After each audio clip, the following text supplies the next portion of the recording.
বিসমিল্লাহির রহমানির রহিম। আমি মোহাম্মদ শাহাদাত হোসেন, সহকারী প্রধান শিক্ষক ও জমিদাতা জঙ্গিত উচ্চ বিদ্যালয়। বিগত 25 বছর যাবৎ উক্ত বিদ্যালয়ে আমি বিনা বেতনে চাকরি করে আসিতেছি। কিন্তু পরিতাপের বিষয়, 2012 সালে আমাকে নিয়োগ দেওয়া হলেও 2020 সালে বিদ্যালয়টি এমপিওভুক্ত হয়। সকল শিক্ষকদের এমপিওভুক্তিতে অন্তর্ভুক্ত করা হলেও আমাকে অদ্যাবধি এমপিওভুক্তিতে অন্তর্ভুক্ত করা হয় নাই। 2018 সালে আমাকে অন্যায়ভাবে মামলা দিয়ে আমাকে জেলে হাজতে ভরে আমাকে বরখাস্ত করেছে।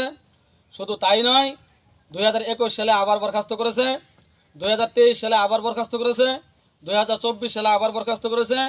আমি উক্ত বরখাস্তের বিরুদ্ধে মহামান্য হাইকোর্টে রিট পিটিশন দায়ের করি।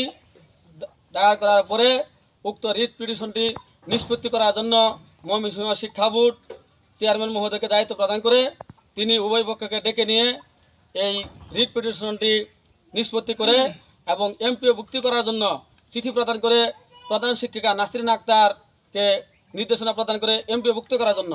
কিন্তু তিনি স্বীকার করেও পরবর্তীতে ক্ষমতার অপব্যবহার করে তিনি আওয়ামী লীগের শেরপুর মহিলা লীগের সাধারণ সম্পাদক হয়, ক্ষমতার অপব্যবহার করে আমাকে এমপিওভুক্ত করেননি। পরবর্তীতে আমাকে আবার বরখাস্ত করে আমি নিরুপায় হয়ে অন্য দলের সমর্থন করাই আমি আবার মহামান্য হাইকোর্টে রিট পিটিশন দায়ের করি। দায়ের করার পরে উক্ত রিট পিটিশনটি 2025 সালে ফেসিবাদ সরকার বিদায় নেওয়ার পরে উক্ত রিট পিটিশনটি আমার অনুকূলে মহামান্য হাইকোর্ট আমাকে রায় প্রদান করে। রায় প্রদান করার পরে এখনও পূর্ণাঙ্গ রায় প্রকাশিত হয়নি। তিনি লোক মারফত বলে বেরিয়েছেন যে হাইকোর্ট থেকে যদি তাকে রায় প্রদান করা হয় তাহলে আমি তাকে চাকরিতে পুনর্বহাল করে দেব, আমার কোনো প্রকার আপত্তি থাকবে না। কিন্তু এরপরেও তিনি গোপনে আমার রায়টি প্রদান করা হয়েছে 26 জুন 2025। তিনি গত আগস্টের 17 তারিখে গোপনে ঢাকা গিয়ে আমার বিরুদ্ধে আবার আপিল করেছে। বিষয়টি আমি নোটিশের মাধ্যমে জানতে পারি। জানার পরে আমি এলাকাবাসী এবং শিক্ষক মহোদয়কে বিষয়টি জানাই।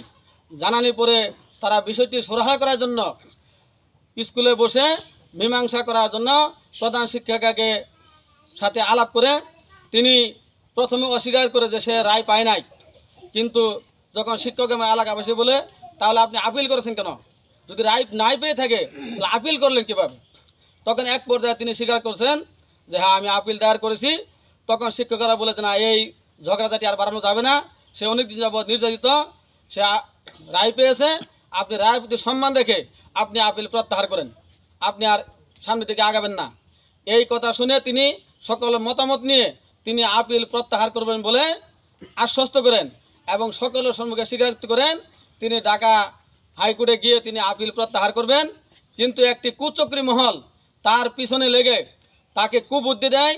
তার কিছু সাবেক এমপি সানু বাহিনী, সন্ত্রাসী বাহিনী এবং নিষিদ্ধ ছাত্রলীগের কিছু পোলাপান এগুলা জোরে করে স্কুলের সন্ত্রাসী কর্মকাণ্ড পরিচালনা করার চেষ্টা করে। পরবর্তী তিনি আর আপিল প্রত্যাহার করেননি। আমি হাইকোর্টে এই মামলা ফেস করতে, এখন সুপ্রিম কোর্টে মামলা ফেস করতেছি। আবার এলাকাবাসীকে আমি বিষয়টি জানাই।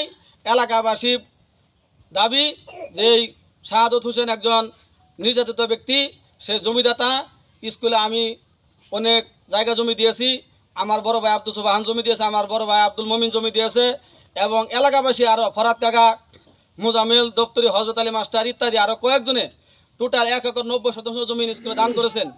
তাদের কাউকে তোয়াক্কা না করে তিনি একাই মনোমতো স্কুল চালান, সেই আগের ফেসিবাদের মতোই। তিনি আতিক এমপির দোহাই দিয়ে বিভিন্ন দুর্নীতি অনিয়ম করে যাচ্ছেন।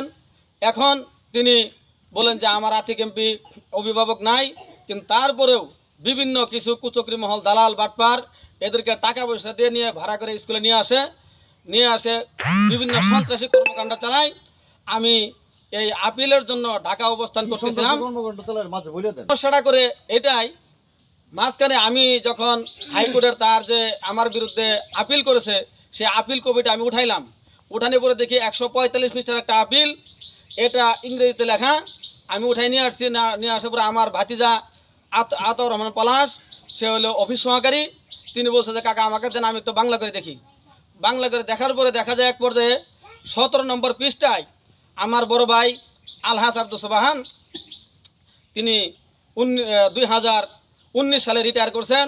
আমার স্ত্রী মৌলভী শিক্ষক এক স্কুলের, তাদের বিরুদ্ধে 2020 সালে সে একটি মিথ্যা সার্টিফিকেট চুরির মামলা দিয়েছে। আমরা সেটা জানি না। ওই হাইকোর্টের যে তার সুপ্রিম কোর্টের যে তার পিটিশন, ওই পিটিশনের মধ্যে 17 পৃষ্ঠায় উল্লেখ করা। এটা দেখ পরে ভাতিজা এবং ভাই স্কুলে যায় বিষয়টি হেডমাস্টারকে জিজ্ঞেস করার জন্য, কিন্তু কিছু কুচক্রী মহল তাকে বলে যে আপনাকে মারধর করবে, মিথ্যা কথা বলে সে স্কুল থেকে চলে যায়। চলে যাওয়ার পরে সে এলাকার কিছু সন্ত্রাসী ছানু বাহিনী, যেমন আহসান কবির, ফজর আলী মেম্বার এবং তার ছেলে মুস্তাফিজুর রহমান মুস্তাফ, এই বলারসির ইউনিয়নের 8 নং ওয়ার্ডের নিষিদ্ধ ছাত্রলীগের সভাপতি, সে এসে স্কুলে হুমকি দেয় আমার ভাতিজাকে উঠাই নিয়ে যাবে, আমাকে খুন করবে, মেরে ফেলবে ইত্যাদি বলে হুমকি দিয়ে যায়। আমি ঢাকা অবস্থান করাই। আমি ভাতিজাকে ফোন করে বলছি সহনশীলতার পরিচয় দেওয়ার জন্য। পরবর্তীতে এলাকাবাসী এসে জানে যে সম্পূর্ণ ঘটনাটি মিথ্যা, এটা সে নাটক মন্তস্থ করেছে, একটা মিথ্যা অপবাদ দিয়েছে আমার বিরুদ্ধে। এটার বিচারের জন্য তার ভাইয়ের বিরুদ্ধে, আমার স্ত্রীর বিরুদ্ধে যে মামলাটা দায়ের করেছে, পরবর্তীতে শিক্ষক মণ্ডলীদেরকে এটা বিচার দেওয়া হয়েছে, ওনারা আজ পর্যন্ত বিচার করে নাই।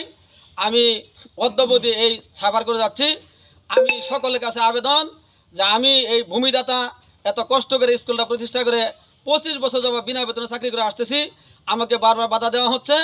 আমার যেন আমার চাকরিটা ফিরে পাই, এটা সকলের কাছে আমার আবেদন, যে আমি যেন দুমুঠো ভাত খেয়ে আমার পরিবার নিয়ে জীবনযাপন করতে পারি। যেন আমার এই নির্যাতন, আমার বয়স হয়ে গেছে 44 বছর, চাকরি বয়স আছে মাত্র 16 বছর, এটা বলে আপনাদের কাছে আবেদন। হাইকোর্ট আমাকে রায় প্রদান করেছেন, বহাল এবং বেতন ভাতাদি দেওয়ার জন্য নির্দেশ প্রদান করেছেন। নির্দেশ প্রদান করেছেন। তিনি ক্ষুব্ধ হয়ে কাউকে না জানিয়ে একাই তিনি আপিল করেছেন, আর কাউকে তিনি বলেন না স্কুলে কমিটি নাই। শিক্ষকরা বলছে যেহেতু কমিটি না, আমরা শিক্ষক মণ্ডলী সকলে মিলেমিশে আমরা থাকতে চাই, আপনি কেন আপিল করেছেন, কেন আপনি জঞ্জাল বাড়াইতেছেন, তারা বলার ছড়াই আমার বিরুদ্ধে মিথ্যা রটনা করে। এখন কি চান আপনি? এখন আমার দাবি হচ্ছে আমি যেন এই স্কুলে আমার সহকারী প্রধান শিক্ষক পদে আমি আমার চাকরিটা ফেরত পাই এবং বেতন ভাতাদি সহ সকল কিছু আমাকে প্রদান করা হয়। এটি আমার সকলের কাছে আবেদন।